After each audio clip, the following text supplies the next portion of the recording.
There is something that happens when you travel, a subconscious permission slip handed to you when you board your plane that reads, "It's okay to leave all your baggage behind. Sure, take your luggage, just leave your baggage behind." Let me try to explain. While I've lived abroad and speak multiple languages, I'm still guilty at times of seeing the world through an American prism. But stepping off of an El Al jumbo jet in Tel Aviv for the first time, one is immediately comfortable and yet confused, even awed and spellbound. As an American evangelical traveling on a photo junket to Israel, I was struck by how Western the city of Tel Aviv appears. Malls, coffee shops, and high-fashion stores abound. But after a few days traveling in Israel to sites including Capernaum, Mount Carmel, Masada, Qumran, Jerusalem, and Mount Tabor, I was dumbstruck by the diversity of the Christian pilgrims traipsing about. And I was reminded of something as I observed vastly different Christians from all over the globe respond with reverence and wonder and awe at Mount Carmel. I had to be reminded that America doesn't own Christianity. It never did. In fact, it is just another geographic point on the globe where adherents practice their faith, however boldly or sheepishly. There is nothing quite like traveling in Israel to have one's eyes open to the breadth and diversity of the faith. When I stumbled into a tour group of largely Kenyan believers singing worship songs on top of Mount Carmel, I was humbled by their tenderness and meekness. There were no prophets of Baal to rout this day, only angelic hymns of praise to wave sweetly across the hillside. Observing these sincere pilgrims praise their risen Savior reminded me, again, that Christianity isn't owned by any country, the Vatican, or any denomination, nor any TV evangelist or any particular translation of the Bible.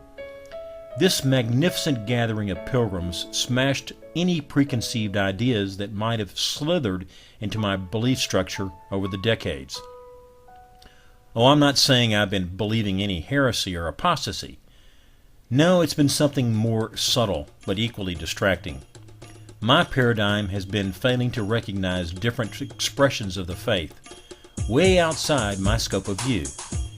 And Mount Carmel became a vision of sorts, not unlike Peter's when God showed him the diversity intended for Christianity. Kenyan worshipers are going to look and sound and practice quite distinctly from the Chinese believers also expanding their faith on that very same venerated slope that day. They both worship a risen Savior, but from there, things have evolved worlds apart. Really, the lack of homogeneity encountered among the pilgrims observed in their Holy Land is exciting and refreshing. The many German pilgrims spoken with are devout, warm, and positive. Their vibrant faith is contagious. The Filipino pilgrims are reverent, intent, and humble. The Greek Orthodox and the Russian Orthodox pilgrims bring a solemnity unseen in most American Protestant churches, and that reverence is deserving of approval, if not emulation.